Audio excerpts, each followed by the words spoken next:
So it's been 4 days since my last mow. It's time to mow. I'm also going to apply some pest control for June bugs and grubs. It is that time of the year as well to go ahead and apply your preventative or maintenance treatment for grubs and those Japanese beetles is what they turn into. So I went to my local Home Depot and they did not have any Grub X. So I browsed their selection that they had and I found a Roundup Bug Destroyer. It has a 10-pound bag that treats 2,500 square feet, or the 20-pound bag which treats 5,000 square feet. So I went ahead and got the 20-pound bag because I have 5,000 square feet. It says it'll last for 3 months. It's a Bifenthrin based pesticide, whereas like the Grub X is a imidacloprid based pesticide. So different active ingredient, but same outcome, hopefully. So I'm gonna throw that down after my mow and hopefully get all this done before the rain, and hopefully the rain helps me out and waters in my grub treatment. Thanks for watching, guys. Hope you enjoy today's video. So it has been 5 days since I planted these cuttings. If you're looking to see that video, you can find it up in the ID card. But this is 5 days of being in these little pots. The leaves are wilted a little bit, but that's to be expected. I have kept the soil moist in there, and basically just kept them in. I moved them inside the garage so they could have been out of the wind. So they haven't really had a whole lot of sun, but I have kept them moist. Okay, so like I said earlier, I repotted my avocado the other day, and it looks like it's going through some transplant shock, possibly. These bottom leaves are all drying up. I watered it again today. We're supposed to be getting rain the next couple days, so hopefully it makes it. I've been keeping it in the shade. Young avocado seedling trees like this are supposed to stay mostly shaded, so I keep it underneath this table, underneath my covered porch, but we'll see what happens.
So to talk about this product, the Roundup Bug Destroyer, says it treats for 3 months.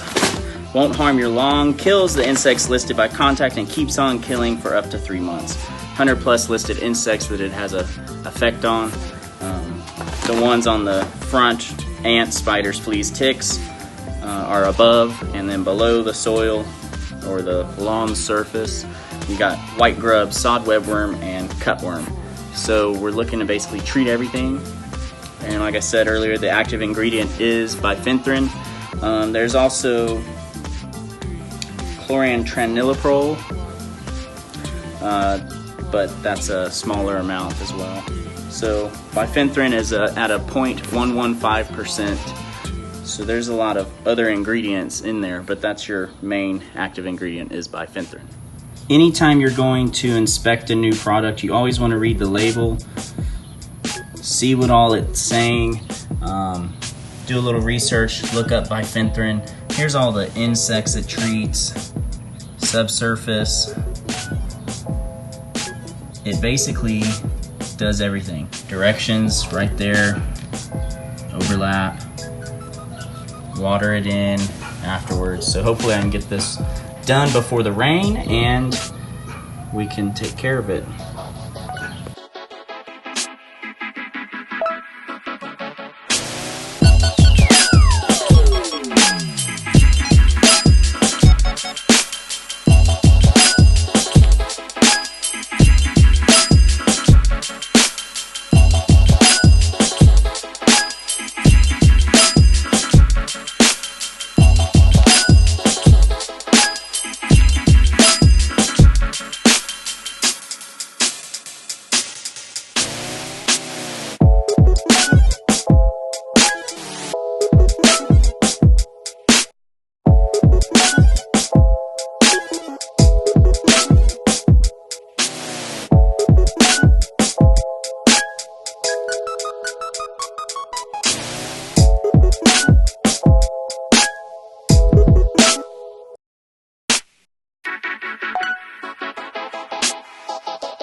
So yeah guys, that pretty much sums up today's video.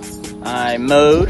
It's been 4 days since my last mow and I got that done, and then after mowing I went ahead and spread some grub control in the form of Roundup for Lawns Bug Destroyer.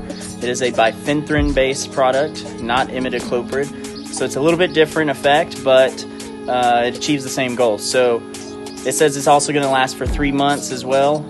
It's June, it's time to throw it down, get that bug and grub control out there so you got protection throughout this cycle of grub and Japanese beetles and ants and everything else that you're going to be out in the lawnmower in the summertime. Let's get that down now, okay? Hope you guys enjoyed it. If you did, hit that like button, tap subscribe, and remember to follow me on Instagram and Twitter at DonsLawns1. Best of luck in the lawn, guys.